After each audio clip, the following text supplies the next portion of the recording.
ഉണ്ട്, പിന്നെ അങ്ങനെ ഓരോ പൊസിഷനും ലിങ്കായിട്ട് പോകും. അപ്പം ഞങ്ങളുടെ ഈ റീജിയൻ്റെ സെക്യൂരിറ്റി എന്ന് പറയുന്നത്, എൻ്റെ പൊസിഷൻ എന്ന് പറയുന്നത് ഇപ്പം ഡസൻ മാറ്റർ ഒരാൾ ഞങ്ങളുടെ സോയിൽ, ഞങ്ങളുടെ ഈ മണ്ണിൽ കാലുകുത്തുക, അത് ഏത് രാജ്യക്കാരെന്നില്ല, ഇന്ത്യക്കാരനോ ഈ രാജ്യക്കാരനോ പാകിസ്ഥാനിയോ മിഡിൽ ഈസ്റ്റോ ഓസ്ട്രേലിയ ഇംഗ്ലണ്ട് ഡസൻ മാറ്റർ, ഈ രാജ്യത്ത് കാലുകുത്തിയോ വിസിറ്ററായിട്ടോ അസൈലമായിട്ടോ അല്ലെങ്കിൽ ജോലി സിറ്റിസണായിട്ടോ ഗ്രീൻ കാർഡായിട്ടോ വന്ന് കാലുകുത്തിയ റിഗാർഡ്ലെസ് ഓഫ് എനി ക്വസ്റ്റ്യൻ ഞങ്ങളുടെ റെസ്പോൺസിബിലിറ്റിയാണ് അവരെ പ്രൊട്ടക്റ്റ് ചെയ്യുക എന്നുള്ളത്.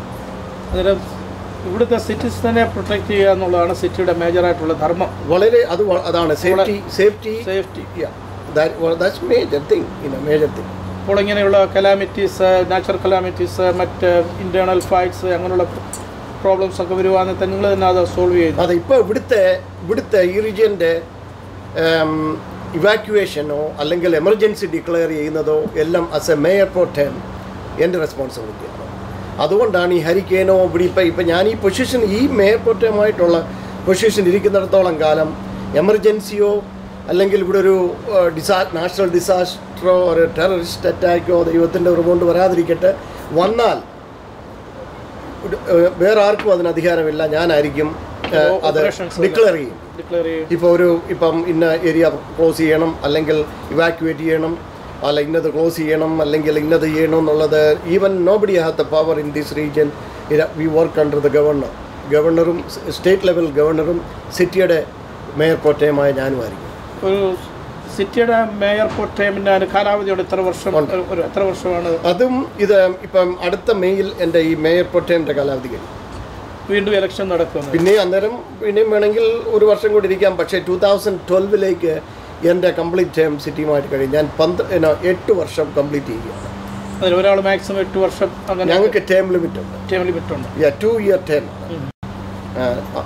ഇത് 4ാമത്തെ ടേം. അത് കഴിയുമ്പോൾ 8 ഇയേഴ്സ് കംപ്ലീറ്റ് ചെയ്യുമ്പോൾ ഇതിൻ്റെ തന്നെ മറ്റേതെങ്കിലും ഒരു അതിൽ പിന്നെ വേറെ എന്തെങ്കിലും നമ്മൾ ഇഷ്ടമാണെങ്കിൽ ഏതെങ്കിലും പൊസിഷൻ റൺ ചെയ്യണം. ഇലക്ഷന് നിൽക്കണം. വേറെ എന്തെങ്കിലും കോൺഗ്രസ് ലെവലിലോ അല്ലെങ്കിൽ സ്റ്റേറ്റ് ലെവലിലോ എന്തോ ആണെന്നുള്ളത് അത് ദൈവത്തിൽ ഞാൻ പ്രാർത്ഥിച്ചുകൊണ്ടിരിക്കുക, ദൈവം വഴിയൊരുക്കാൻ. ഇതിനിടയ്ക്ക് ഒരു ഓർഡൈൻ മിനിസ്റ്റർ എന്നുള്ള രീതിയിൽ നാട്ടിലെ സുവിശേഷ പ്രവർത്തനങ്ങൾക്ക് സപ്പോർട്ട് ചെയ്യുവാനോ സഹായിക്കുവാനോ അതിൽ ഭാഗവാക്കാവുവാനോ ഒക്കെ സാധിച്ചിട്ടുണ്ടോ എന്നറിഞ്ഞാൽ കൊള്ളായിരുന്നു. Thank you. അത് ചോദിച്ചതിന് വളരെ, നിങ്ങൾ തന്നെ ചെയ്യുന്ന ഒലിവ് ഗാർഡൻ മിനിസ്ട്രി എന്ന് പറയുന്നത് വളരെ ഒരു ഇതാണ്. പലരും പല രീതിയിൽ ഇങ്ങനെ കൊട്ടിഘോഷിച്ചുകൊണ്ട് നടക്കും, ഞാൻ അത് ചെയ്തു ഇത് ചെയ്തു എന്നൊക്കെ പറഞ്ഞിരിക്കും. പക്ഷേ ദൈവത്തിന് പറയുന്നുണ്ട്, ഇടത്ത് കൈ ചെയ്യുന്നത് വലത്ത് കൈ അറിയില്ല, വലത്ത് കൈ ചെയ്യുന്ന ഇടത്ത് കൈ അറിയാൻ പാടില്ല. നമ്മൾ എന്ന് പറഞ്ഞ പോലെ നിങ്ങൾ ചെയ്യുന്ന അപ്രവൃത്തിയെ ഓർത്ത് ഞാൻ ദൈവത്തെ സ്തുതിക്കുന്നതിനാണ് വളരെ നന്ദിയുള്ളവരാണ്. ഞങ്ങൾ പല വർഷങ്ങൾക്ക് മുമ്പ് ദൈവാത്മാവ് ഞങ്ങളെ പ്രേരിപ്പിച്ചു. അനേക ജനങ്ങൾ ഈ വചനം അറിയാതെയും സത്യം അറിയാതെയും നശിച്ചുകൊണ്ടിരിക്കുന്നു. പ്രത്യേകിച്ച് ഇന്ത്യ രാജ്യം തന്നെ രണ്ടാമത്തെ ഏറ്റവും സെക്കൻഡ് ലാർജസ്റ്റ് ഡെമോക്രാറ്റിക് കൺട്രിയാണ് ഇന്ത്യ. 1.2 ബില്യൺ ആൾക്കാരോളം ഉള്ള അതാണ്. അതിൽ ഓൾമോസ്റ്റ് മെജോറിറ്റി ഹിന്ദു മുസ്ലിമാണ്. അങ്ങനെ ഉള്ളപ്പം ഈ നമ്മൾ വചനം ഇതിനെക്കുറിച്ച് ഒരു പ്രേരണ ഹൃദയത്തിൽ ഉണ്ടായിട്ട് ഞങ്ങൾ ഡെസ്റ്റിനി ഔട്ട്റീച്ച് മിനിസ്ട്രി എന്ന് പറഞ്ഞ് ദൈവാത്മാവ് കാണിച്ചതനുസരിച്ചും പലയിടത്തുള്ള ദൈവദാസന്മാർ അവർക്കും ഉണ്ടായിട്ട് ഞങ്ങളോട് സംസാരിച്ച് ഞങ്ങളത് ഒരു ഡെസ്റ്റിനി ഔട്ട്റീച്ച് മിനിസ്ട്രി എന്ന് പറഞ്ഞ് തുടങ്ങി. എന്നിട്ട് ഇന്ത്യയുടെ പ്രത്യേകിച്ച് കേരളത്തിൽ തന്നെ, അത് നമ്മുടെ സ്വന്തം നാടാണ്, ജനിച്ച നാടല്ലേ, അവിടെ തന്നെ കോവളം, നെടുമങ്ങാട്, കാട്ടാക്കട 3 ഡിസ്ട്രിക്റ്റിൽ ഞങ്ങൾ വർക്ക് തുടങ്ങി. ആദ്യം ഓരോ ഡിസ്ട്രിക്റ്റിനും 34-37 ചർച്ചുകൾ വെച്ച് എല്ലാം കൂടെ 114 ചർച്ചുകൾ നാഗർകോവിൽ അക്കോർണൽ അതുണ്ടായിരുന്നു. അതെല്ലാം സപ്പോർട്ട് ചെയ്ത് ഡെസ്റ്റിനിയുടെ അണ്ടറിൽ തന്നെ വന്ന് അതിൻ്റെ റീജിയണൽ ആൾക്കാരും സെൻട്രൽ പാസ്റ്റർമാരും ഇൻഡിവിജ്വൽ പാസ്റ്റർമാരും ഞങ്ങൾ 6 മാസം കൂടുമ്പോൾ പോവുകയും കേരളത്തിൽ തന്നെ എല്ലാം ചെയ്തുമായിരുന്നു. അതുപോലെ ഗുജറാത്തി, സൂററ്റ്, പിന്നെ തമിഴ്നാട്, ഇങ്ങനെ പലയിടത്തായിട്ട് ചർച്ചുകൾ. ഞങ്ങളുടെ മെയിൻ മിഷൻ എന്ന് പറയുന്നത് സിറ്റികളിൽ പോയി പ്രസംഗിച്ചിട്ട് ഒരു ക്രൂസൈഡ് നടത്തി കാണിച്ചിട്ട് വരിക എന്നുള്ളതല്ല. ഞങ്ങൾ ഈ കാടാക്കാട്, നെടുമങ്ങാട്, കോവളം, ഈ സൂററ്റിൻ്റെ ചില സ്ഥലങ്ങളിൽ നിന്നൊക്കെ എന്ന് പറയുന്നത് അവിടെ തന്നെ നമ്മൾ നടന്നു പോയേ ഒക്കെയുള്ളൂ. ഈ രാജ്യത്ത് അവർക്ക് റണ്ണിങ് വാട്ടർ ഇല്ല, ഇലക്ട്രിസിറ്റി ഇല്ല, അവർക്ക് റേഡിയോ ഇല്ല, ടെലിവിഷൻ ഇല്ല, ഇതിങ്ങനെയുള്ള പ്രശ്നമുള്ള വെറും പാമ്പിടിച്ച കുടിൽ കെട്ടി താമസിക്കുന്ന റിമോട്ട് ഏരിയ.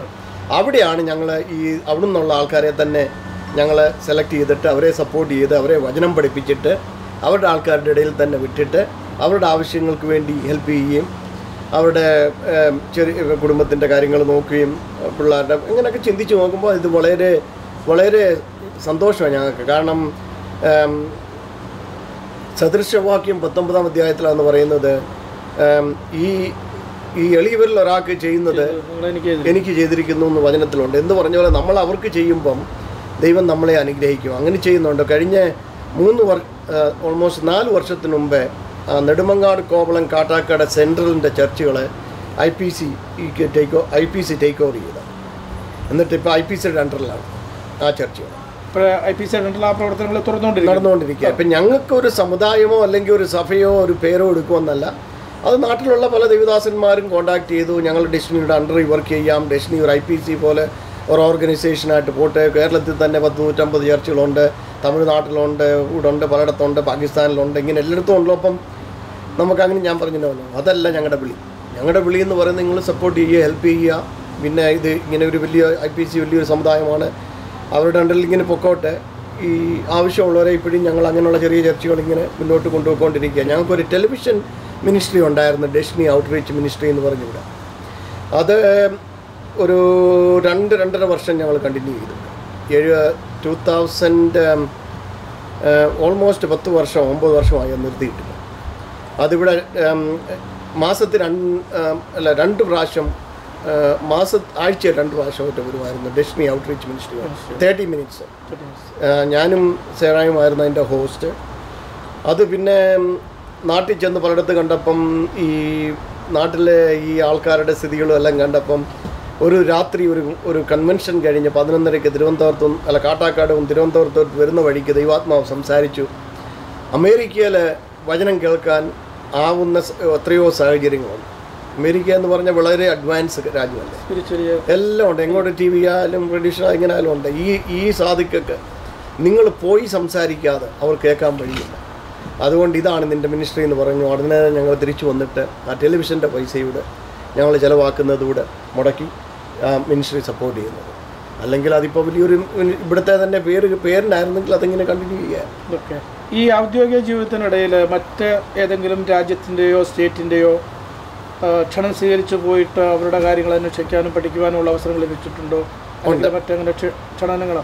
ഓക്കെ. നമ്മുടെ ഇന്ത്യയിൽ തന്നെയാണ് പലപ്പോഴും ഡൽഹിയിൽ പോയിട്ടുണ്ട്. ഡൽഹിയിലെ ഇൻവിറ്റേഷൻ അനുസരിച്ച് കേരളത്തിൽ തന്നെ നമ്മുടെ ഇപ്പോഴത്തെ ruling government Pinarayi Vijayan, MA baby, ഇങ്ങനെയുള്ള ആൾക്കാരും, പിന്നെ ഉമ്മൻചാണ്ടി, അടൂർ പ്രകാശ്, KK നായർ, ആറന്മുള, പത്തനംതിട്ട ഡിസ്ട്രിക്ട് ലെവലിലും അവരുടെ പാർട്ടി ഓഫീസിലും പോയി സ്റ്റേറ്റ് ലെവലിൽ പോയി പല മീറ്റിങ്ങുകൾ അറ്റൻഡ് ചെയ്യുകയും സിറ്റികളും മുനിസിപ്പാലിറ്റികളും എങ്ങനെയാണ് നമ്മൾ യഥാർത്ഥമായി ആൾക്കാർക്ക് സേവനം അനുഷ്ഠിക്കുന്നത് എങ്ങനെയാണെന്ന് സംസാരിക്കുകയും ചെയ്തിട്ടുണ്ട്. അതുപോലെ തമിഴ്നാട്ടിൽ മദ്രാസിലെ സ്റ്റേറ്റ് ഗസ്റ്റായിട്ട് 7 ഇലകം എന്ന് പറയുന്നത് 7 ഇലകം എന്ന് പറയും മദ്രാസ് സെൻട്രലിലെ അവരുടെ സെക്രട്ടേറിയറ്റ് ആണ്. അതിൻ്റെ എല്ലാ സ്റ്റേറ്റിൻ്റെ ഡിപ്പാർട്ട്മെൻറ്റ് ഹെഡും ഉണ്ടായിരുന്നു. അവരുടെ സെക്രട്ടേറിയറ്റിൽ പോയി അവരോട് ഒരു 2-2.5 മണിക്കൂറുള്ള ഡയലോഗ് നടന്നു. അത് കഴിഞ്ഞ് മഹാബലിപുരം എന്ന സ്ഥലത്ത് അവർ പോയി അവിടെ ഒരു മീറ്റിംഗ് നടന്നു സ്റ്റേറ്റിൻ്റെ ലെവലിൽ. തമിഴ്നാട് തന്നെ മഹാബലിപുരം എന്ന് പറയും. അത് ഈ കൂടുതലും ഈ കുറച്ചുകൂടെ റിമോട്ട് ഏരിയ ആണ്. പിന്നെ കൊടൈക്കനാൽ, അങ്ങനെ പല സ്ഥലത്ത് പോയി സ്റ്റേറ്റ് ഗസ്റ്റായിട്ട് അവിടെയും പോയിട്ടുണ്ട്. പിന്നെ കൂടാതെ ഇവിടുത്തെ സ്റ്റേറ്റിൻ്റെ ഡിപ്പാർട്ട്മെൻറ്റ് സ്റ്റേറ്റ് കാൻഡലീസ റൈസും ബുഷ് ഇരുന്ന സമയത്ത് ഞാൻ പാകിസ്ഥാൻ, സെൻറ്റ് പീറ്റേഴ്സ്ബർഗ്, റഷ്യ, ഇങ്ങനെ പല സ്ഥലങ്ങളിൽ പോയിട്ടുണ്ട്. പിന്നീട് നമ്മുടെ ഈ ഇവിടെ മലയാളികൾ അല്ലെങ്കിൽ ഇന്ത്യക്കാരുടെ അങ്ങനെ പ്രത്യേകമായ ഒരു കമ്മ്യൂണിറ്റി നമ്മളങ്ങനെ കോൺസെൻട്രേറ്റ് ചെയ്യാറുണ്ടോ? മലയാളികൾക്ക് വേണ്ടി മാത്രം ഈ മലയാളി സമാജം ഇങ്ങനെ സോഷ്യൽ സെൻ്ററുകളല്ലാതെ അതുമായിട്ട് ബന്ധപ്പെട്ടുള്ള വളർച്ച അല്ലാതെ മറ്റേതെങ്കിലും വിധത്തിൽ ഇന്ത്യക്കാർ പ്രത്യേകിച്ച് ഞാനൊരു പബ്ലിക് ഒഫീഷ്യലായിട്ടിരിക്കുമ്പോൾ ഞാനൊരു ഇലക്റ്റഡ് ഒഫീഷ്യൽ ഫോർ എവരിബഡി എല്ലാവരും. അങ്ങനെ ആകുമ്പം ഇപ്പം പ്രത്യേകിച്ച് മലയാളിയുടെ ഒരു ഇഷ്യൂ വരുക. ഇപ്പോൾ കരുണാകരൻ ഇന്നലെ മരിച്ചു പോയെന്ന് പറഞ്ഞു, ഇന്നാന്ന് തോന്നുന്നു മരിച്ചപ്പോൾ. നാളെ ഒരു പ്രോഗ്രാം ഉണ്ട് നമ്മുടെ മലയാളി കേരള ഹൗസിൽ വെച്ച്. അതിന് 5:30 പോകുന്നുണ്ട്, വിളിച്ചിട്ടുണ്ട്, ഒരു അനുശോചനം പറയണം എന്ന് പറഞ്ഞ് സമയം അന്നേരം സ്കെഡ്യൂളുണ്ടെങ്കിൽ പോവും.